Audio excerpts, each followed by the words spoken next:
1980년대 미국의 한 연구팀이 아주 흥미로운 실험을 하나 했습니다. 양쪽 그룹에 똑같은 정보를 준 거예요.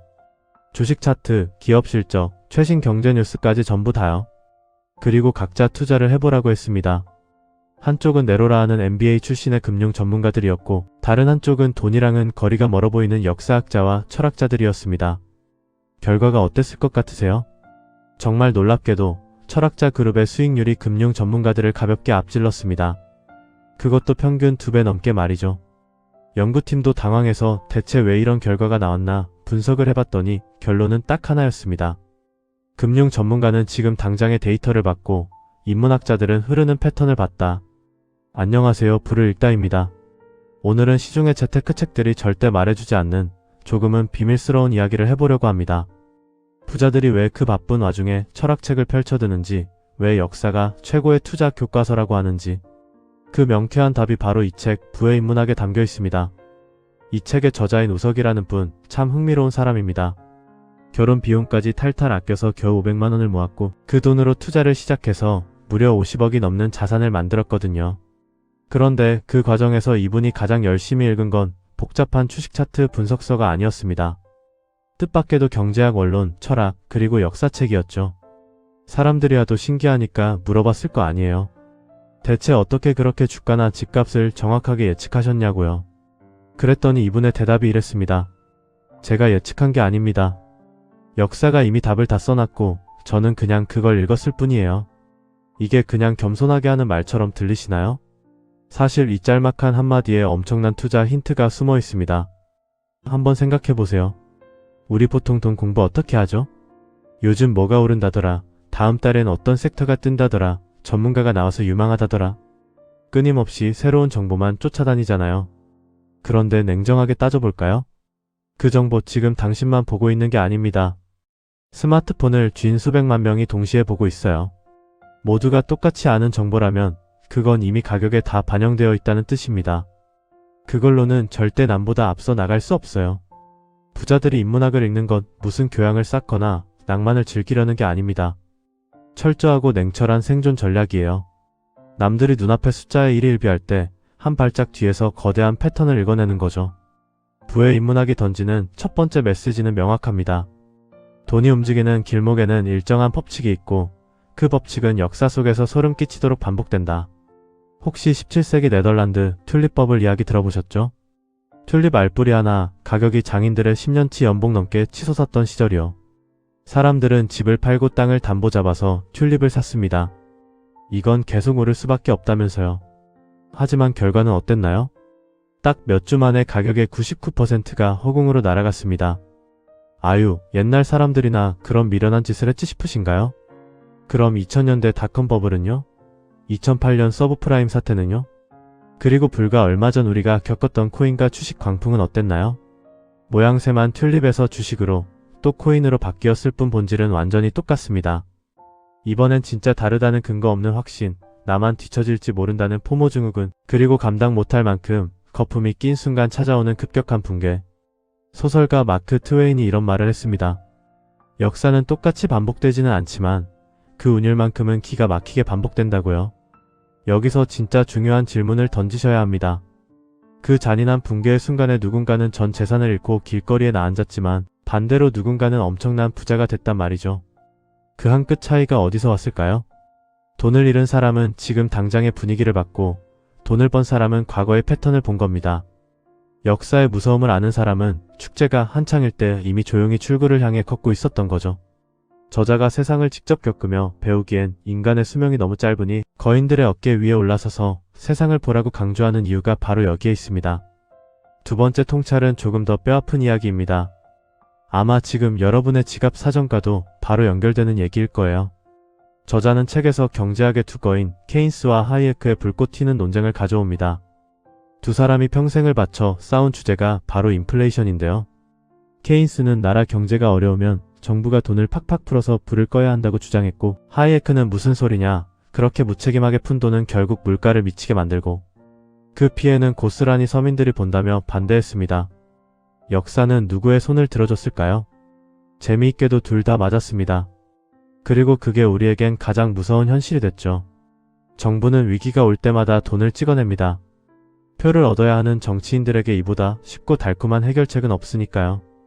2008년 금융위기 때도 그랬고 2020년 코로나 때도 어김없이 돈을 엄청나게 풀었습니다. 자, 그럼 내 통장에 있는 돈은 어떻게 될까요? 시장에 돈이 흔해지면 당연히 돈의 가치는 뚝뚝 떨어집니다. 반대로 돈의 가치가 떨어지는 만큼 실물 자산인 부동산, 주식, 금 같은 것들의 가격은 저절로 치솟죠. 얘네들은 인플레이션이라는 파도를 타고 둥둥 떠오르는 겁니다. 그럼 열심히 일해서 번 돈을 그냥 통장에 얌전하게 넣어둔 사람은 어떻게 될까요?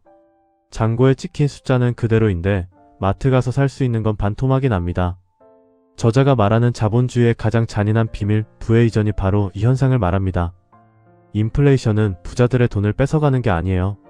자산이 없는 사람들의 주머니에서 돈을 합법적으로 아주 조용히 훔쳐서 자산을 가진 사람들의 금고로 옮겨주는 시스템입니다. 만약 이걸 몰랐다면 당신은 지금 이 순간에도 가만히 앉아서 누군가에게 내 소중한 자산을 넘겨주고 있는 중일지도 모릅니다. 세 번째 통찰은 들으시기에 조금 불편할 수도 있습니다. 하지만 반드시 직시해야 하는 현실이에요. 하이에크가 남긴 명언 중에 이런 말이 있습니다. 시장은 당신의 노력이나 재능에 비례해서 보상해주지 않는다. 처음 들으면 참 불공평하고 야속하게 느껴지죠. 그런데 이 냉정한 현실을 인정하느냐 아니면 부정하느냐에 따라 부자와 가난한 사람의 인생 항로가 완전히 갈라집니다.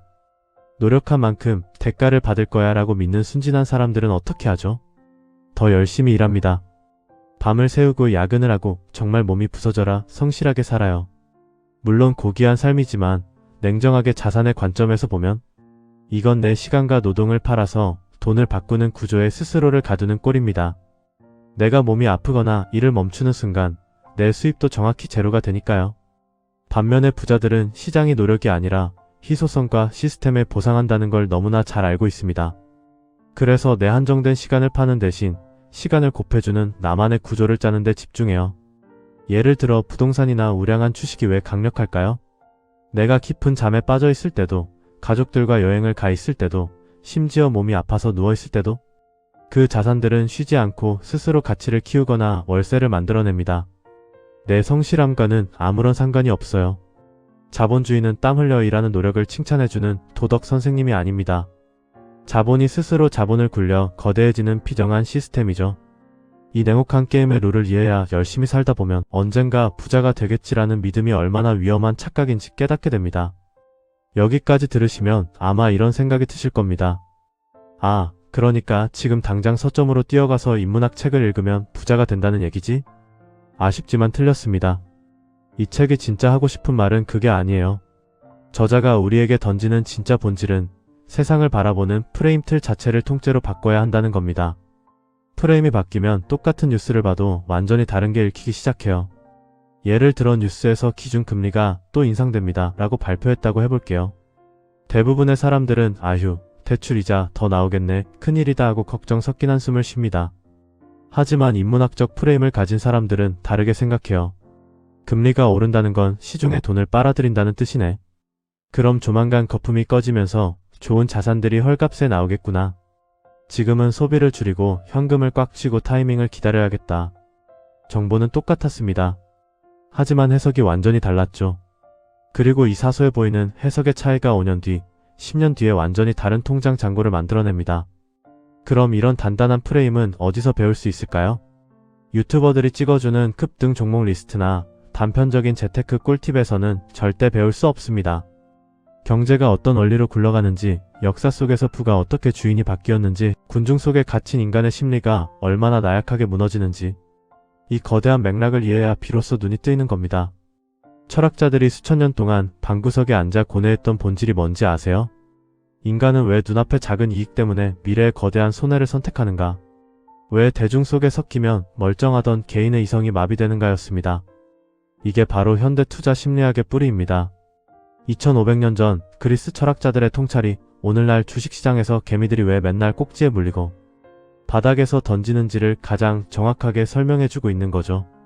마지막으로 여러분께 질문을 하나 드리고 영상을 마치려고 합니다. 지금 여러분이 하고 계신 돈 공부는 어떤 모습인가요? 혹시 매일 스마트폰을 켜서 당장 내일 오를 종목을 찾고 전문가들의 한마디에 가슴을 졸이면서 단기적인 수익만 쫓고 있진 않으신가요? 그리고 사실 마음 한구석으로는 이미 느끼고 계실 겁니다. 그런 방식으로 아무리 5년, 10년을 공부해봤자 내 자산의 체급 자체가 바뀌지는 않는다는 걸요. 부에 입문하기 우리에게 제안하는 방식은 조금 느려 보일지 모릅니다. 하지만 가장 확실합니다. 얄팍한 정보 대신 세상을 꿰뚫어보는 깊은 관점을 가지라는 거죠. 저자는 500만 원으로 50억을 만들었습니다. 그 과정에서 그가 진짜 남들 몰래 쌓아 올린 건 투자 정보가 아니라 세상을 보는 안목이었습니다. 역사를 아는 사람은 광풍 속에서 거품을 피합니다. 자본주의의 구조를 아는 사람은 인플레이션이라는 파도에 올라탑니다. 그리고 인간의 심리를 꿰뚫어보는 사람은 군중이 공포에 질려 비명을 지를 때 아주 차갑고 냉정하게 자산을 쓸어 담습니다. 이 모든 강력한 무기는 결국 인문학에서 나옵니다. 주식 매매 기법책 한 권 읽고 슈퍼리치가 된 사람은 단 한 명도 없습니다. 하지만 세상이 돌아가는 원리를 깊이 이해해서 거부의 반열에 오른 사람은 역사 속에 셀 수 없이 많죠. 세계적인 자산가들의 서재에 왜 그 고리타분해 보이는 철학책과 역사책이 가득 차 있는지 이제는 조금 감이 오시나요? 지금까지 불을 읽다였습니다. 오늘 영상이 여러분의 자산 프레임을 바꾸는 작은 계기가 되었기를 바랍니다. 영상이 도움이 되셨다면 구독과 좋아요 누르는 센스. 저는 더 깊이 있는 이야기로 찾아오겠습니다. 감사합니다.